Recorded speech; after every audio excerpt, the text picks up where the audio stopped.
السلام عليكم ورحمة الله وبركاته. افتكر دايما ان رزقك مكتوب، فإياك ثم إياك تهين نفسك أو كرامتك من أجل أي شيء. الرزق درجات، وأضعافهم أو أقلهم درجة هي المال.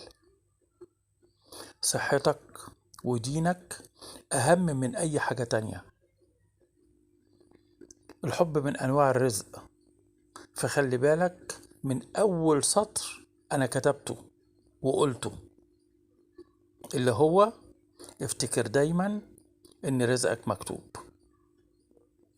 قول لأ من غير خوف لما تحب تقولها، وبدون اي تردد او تفكير. الموقف اللي حصل والمشكلة اللي فاتت وامبارح كلها حاجات فاتت وخلصت. بتبص عليها ليه وتحشر نفسك في خانة الماضي ليه؟ مش هيفيدك بأي حاجة غير انه موقف وتعلمت منه. ركز في اللي جاي وما تسمعش لكل واحد بيتكلم قدامك. الهبد كتير قوي، وكل واحد بيفتي بطريقته.